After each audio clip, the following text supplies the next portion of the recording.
Bonjour et bienvenue dans l'atelier du Megazord. Dans ce numéro 67, on va voir la suite d'un bloc du Smilodon. On se retrouve juste après la vidéo, c'est parti.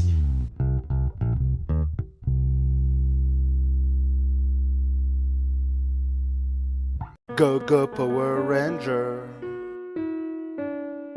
Go go Power Ranger. Go go Power Ranger. Mighty Morphing Power Ranger. Go go Power Ranger. Go go Power Ranger.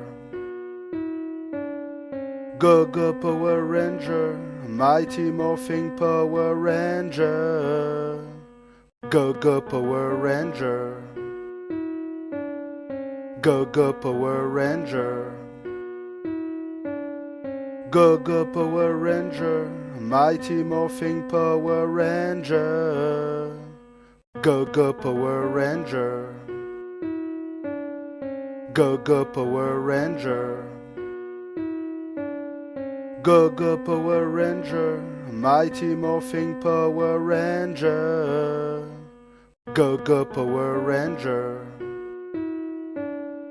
Go go Power Ranger.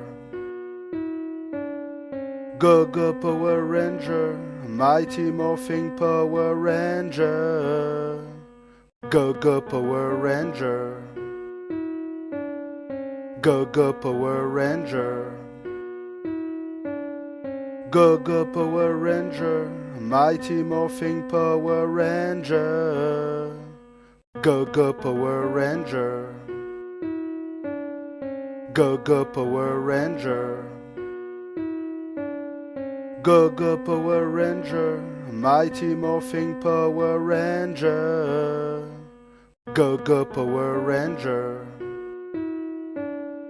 Go go Power Ranger. Go go Power Ranger.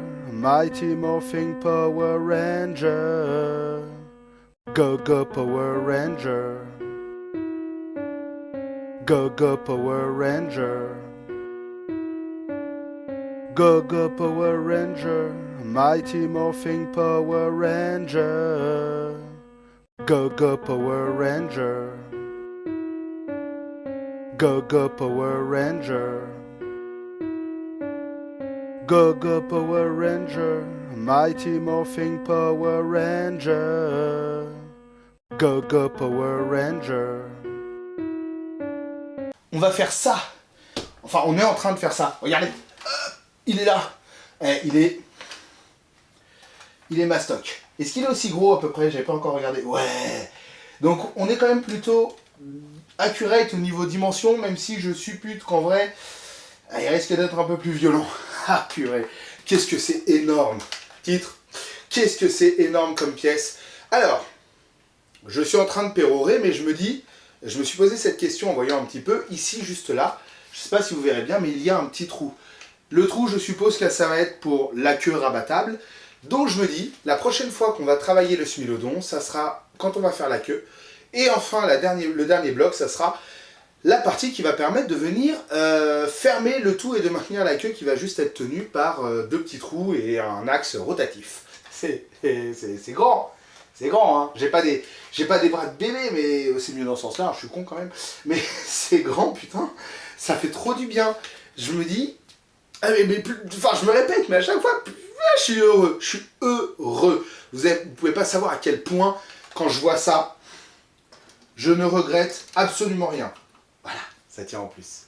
Alors vraiment, c'est un bonheur, un plaisir immense de le faire à chaque fois. Ça a une bonne gueule. Je suis désolé pour les gros mots. Et j'ai pas de mots en fait. Je suis tellement heureux que j'ai pas de mots.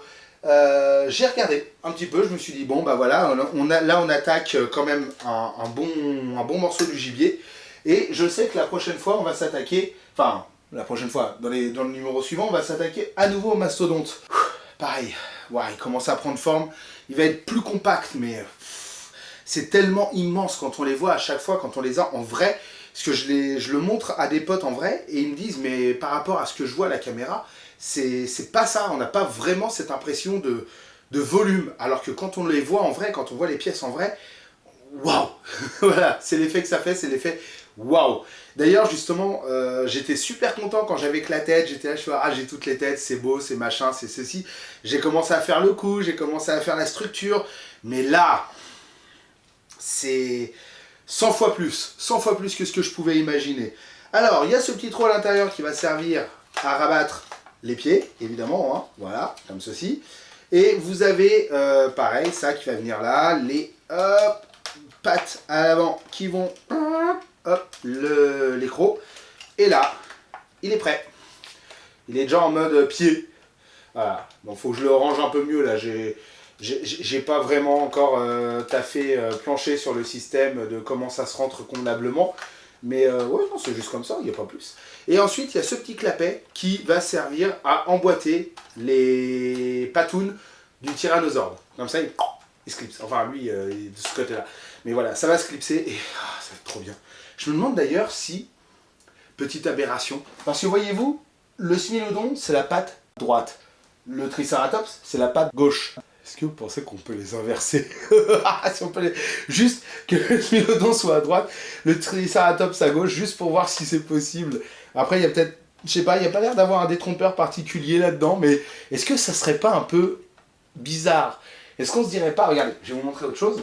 Hop, c'est un petit jouet que j'ai acheté. Le smilodon est bien à gauche, le triceratops est bien à droite, mais qu'est-ce qui se passerait si on les inversait? J'ai encore autre chose à vous montrer. Toujours en lien avec Power Ranger, hein. Ça, ce bouquin, il est génial, hein. Si vous avez l'occasion, les Tortues Ninja qui rencontrent les Power Rangers, enfin c'est l'inverse, les Power Rangers qui rencontrent les Tortues Ninja, je vais juste vous montrer, voilà, le Zord Tortue. Et encore une fois, le Smilodon est à gauche. Est-ce que ça vous paraîtrait pas un peu choquant si le Smilodon était à droite? C'est l'inverse. C'est un pied droit. J'ai un problème de latéralisation. Le Smilodon est à droite, à gauche quand je le regarde en face. Le Smilodon est à droite, mais qu'est-ce que ça ferait si je le passais à gauche? Comment ça serait? Est-ce que ça serait choquant? Je me demande bien. J'aimerais bien avoir votre avis dans les commentaires. Vous dites, ah, déjà t'es con parce que tu connais pas ta droite de ta gauche. Mais au-delà de ça, j'aimerais avoir votre avis de vous dire qu'est-ce qui se passe si on inverse les pieds. Oh bah dis donc, le jouet il est super bien peint. J'avais jamais remarqué que derrière, les roues étaient pas complètement peintes. Ah bah paye ton jouet, j'ai payé ça une blinde, je suis dégoûté. Bref. Voilà. Ah, puis il y a aussi l'épée qu'il faudra faire. Et ouais, il faudra pas oublier, il y a l'épée là-dedans. En tout cas, voilà, imaginez si on inverse les deux. Ah, c'est la question que je viens de me poser. Ouais. En tout cas, on s'attaque la prochaine fois au mastodonte. J'ai hâte aussi parce qu'on va commencer à faire les pattes avant qui vont servir de bras. Et ça va être giga classe quand on aura la possibilité de switcher sur la main ou sur la patte. J'ai hâte de voir comment est-ce que tout ça va être mis en place. C'est pour bientôt, mais je suis heureux. Toujours autant heureux. Et si petit dégoût quand même au niveau de l'Optimus Prime. Pour l'instant, l'Optimus Prime, au moment où je tourne cette vidéo, n'est pas disponible en kiosque. Moi, j'aimerais bien juste le numéro 1, je veux juste la tête. J'ai pas envie de commander tout le corps, parce que déjà, j'ai pas les moyens. Et puis parce que, même si je kiffe beaucoup Optimus Prime, je saurais pas où le placer. J'ai déjà une place qui est réservée pour le Megazord, et c'est à côté de l'Iron Man dans mon couloir. Sauf que j'ai pas un milliard d'extensions possibles, voilà. J'habite pas Versailles. En tout cas, voilà, toujours est-il que je suis super content parce que le Smilodon, il a la classe. Toujours, franchement. C'est normal. C'est complètement normal. C'est les petits caches vis. De temps en temps, il se barre. Je pense que je vais mettre un bout de scotch double face. Comme ça, au moins, je suis sûr que ça va bien tenir. Voilà. Il est là. Je ne l'ai pas perdu. Qu'est-ce que je veux dire? Ouais, je suis toujours autant heureux de les faire. Et puis, voilà, on se retrouve bientôt pour la suite. Déjà dans une semaine pour voir le montage du numéro 68. Allez, au revoir tout le monde.